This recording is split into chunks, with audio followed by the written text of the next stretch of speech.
Let's not get tired of doing good, because in time we'll have a harvest if we don't give up.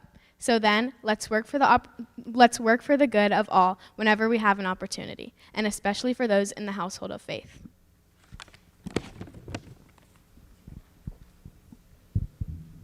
Thank you. Haven't these youth done a great job leading worship so far? Yay! And this amazing band. We are so thankful. I know I love everything, but I really love this, y'all. It's so wonderful. Thank you for having us. And I could not be more proud of these young people who are like really tired from last week. And I did not have to like bribe them with anything. I do give them a lot of sugar on the daily, but I didn't have to bribe them with any sugar to do this. Yeah, I won't tell your mom, Susan, who's sitting right there. She knows. But again, thank you for having us and letting us share a little bit about our experiences on these mission trips and how God has been moving amongst us, and just how this June has been exhausting in the best ways. So I know I've said it a lot in the last few months, but I need to repeat it again. We haven't had a youth mission trip, or any mission trip for that matter, not for a lack of trying, since the summer of 2019. Think of all that's happened since 2019.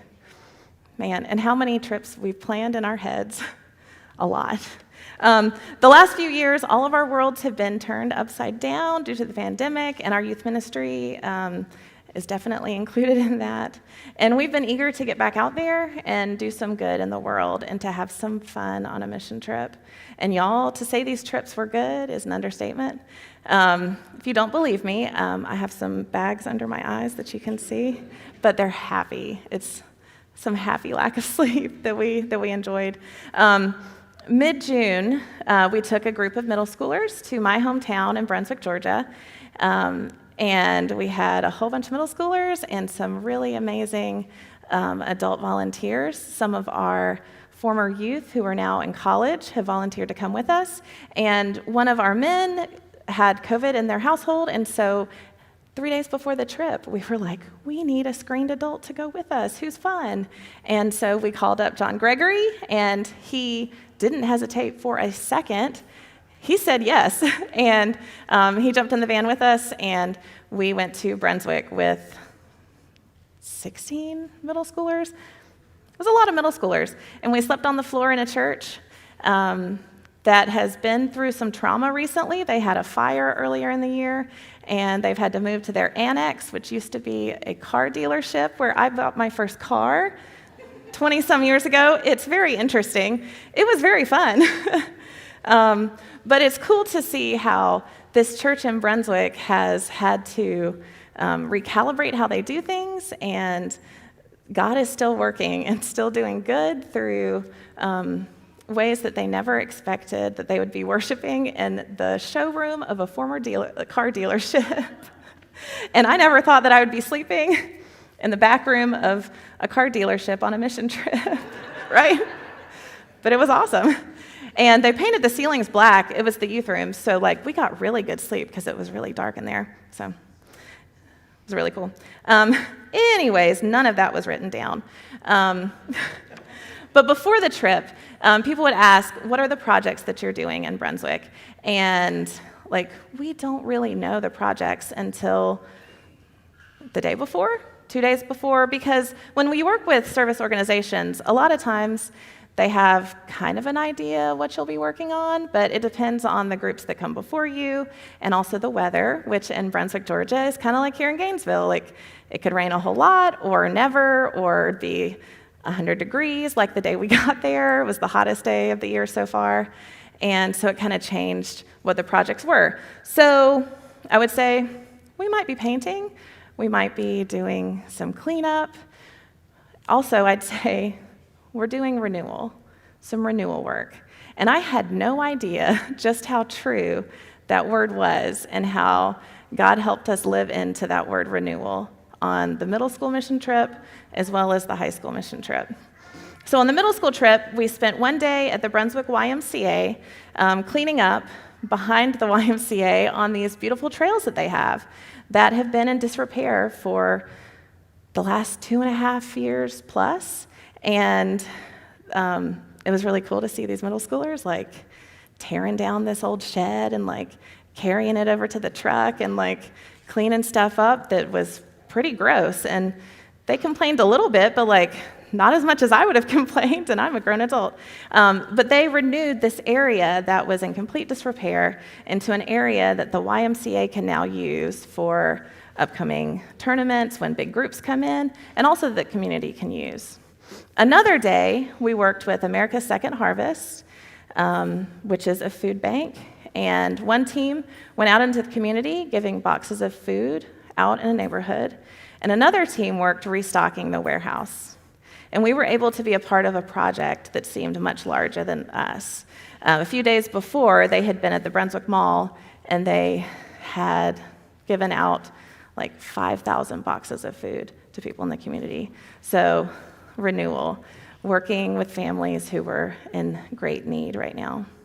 And then our last day, we cleaned a road by a waterway, which there's lots of waterways in Brunswick. There was so much litter and debris that was left on the side of the road that it was endangering the wildlife in the marshes. So by spending just a few hours with our big trash bags and our fluorescent vests, which were very cool, and our trash pickers, and of course we made it a game into like who could find the most trash and have the heaviest bag and like fill up the most bags.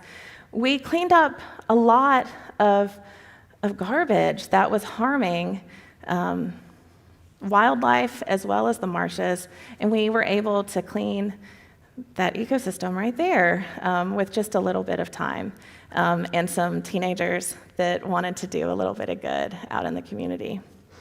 So renewal seemed like a thread that was running through our trip. And our high school trip projects were no different. They were home repair, which is all about renewal.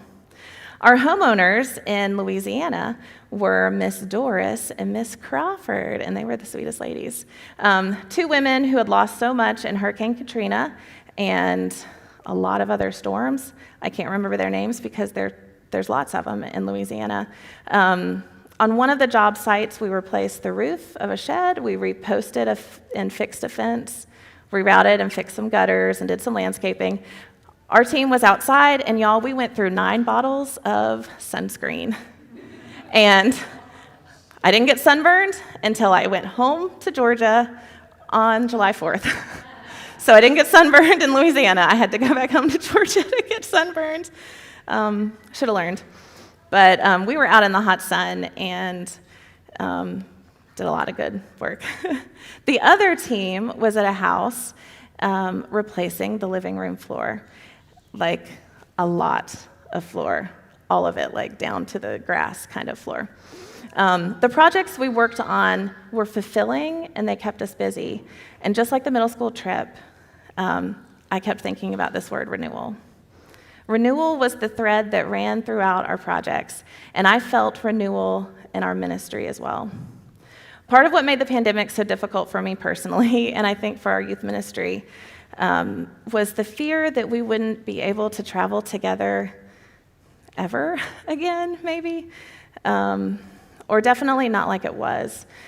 And retreats and mission trips are times where our groups get to bond and where students and adults have the opportunity to feel the Spirit of God move in a way that sometimes we don't let ourselves feel here because there's so many things that are pulling at us. And that's what's been really hard for me, not having trips. So being in Brunswick on the middle school trip, and then a few weeks later in Louisiana with the high schoolers, I felt that renewal that I've been longing for.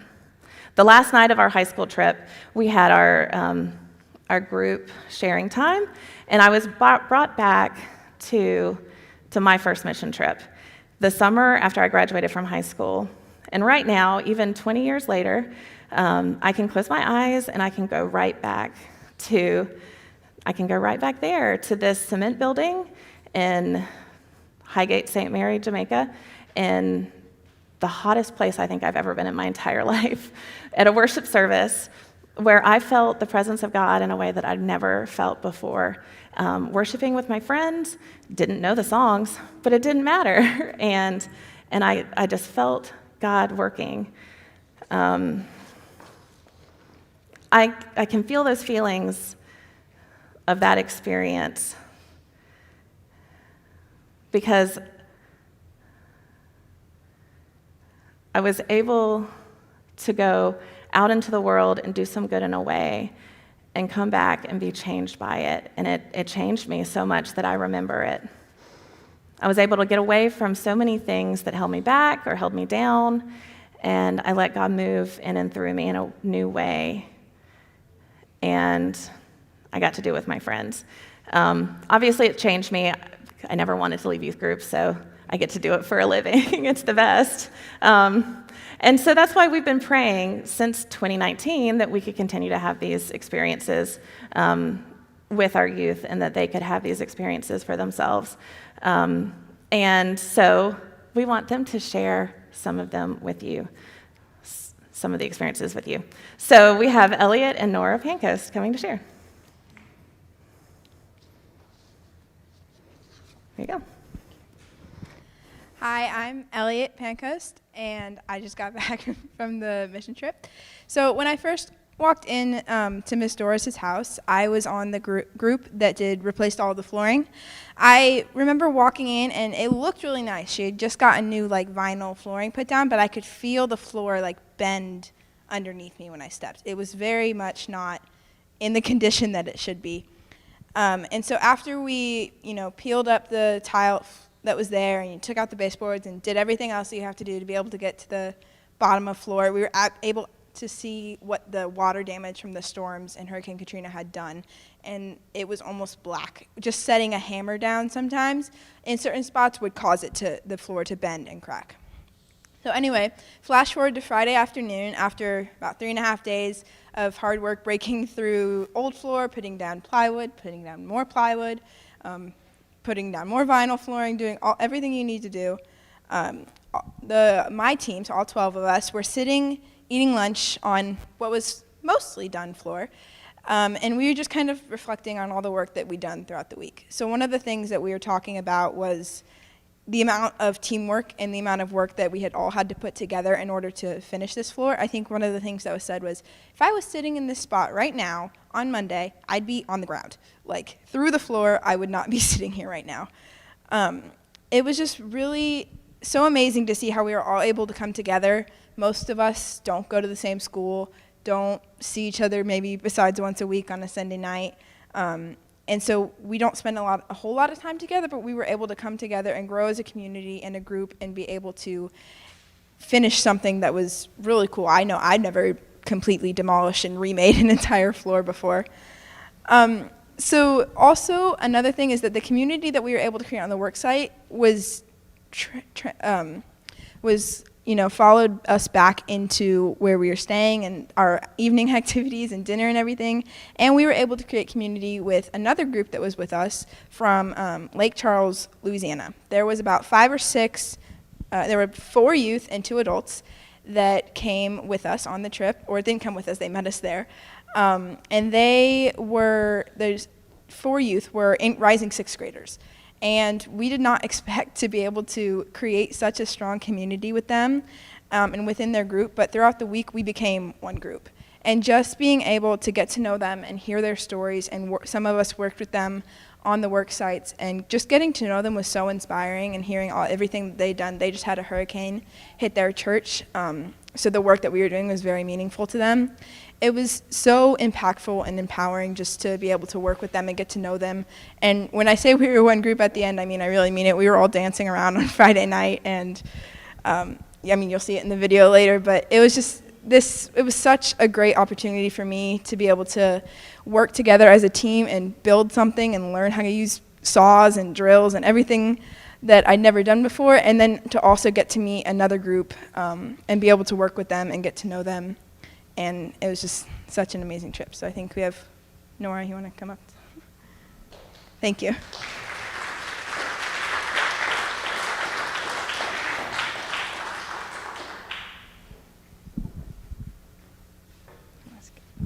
Okay, I'm Nora. So one of the most impactful parts of this trip was actually the interactions that we had with our homeowner on our work site. Her name was Miss Crawford, and when we showed up that first day, she was beyond thrilled to have us in her house. The first thing we did when we got there is introduce ourselves one by one, and she came up to each of us, and she said our name back to us after we told her our name, and she shook our hand, one by one. And it showed that she valued each one of us and what we were doing for her. And the other part of this relationship that was so amazing was the relationship that Miss Crawford built with the younger kids. Every day, the younger kids would go in and they would talk to her for about 2 hours. And I think that these chats meant more to her than anything else, more than like the roof we fixed or the fence we rebuilt or anything. The connection also meant a lot to the younger kids. One in particular kept saying that he wished Miss Crawford could be his grandmother. Keeping in mind he had just met this woman 2 days ago, but yet her love and appreciation made him want to be a part of her family. The statement that summed up this relationship came at the end of the week. Miss Crawford said to one of the staff in Louisiana that before this trip, all I had was my house and my car, but now I have you. And this just meant the world, and this perfectly summed up the work of God that was being done and creating this relationship between us and Miss Crawford and the work that we were doing, and just her appreciation. So, yeah.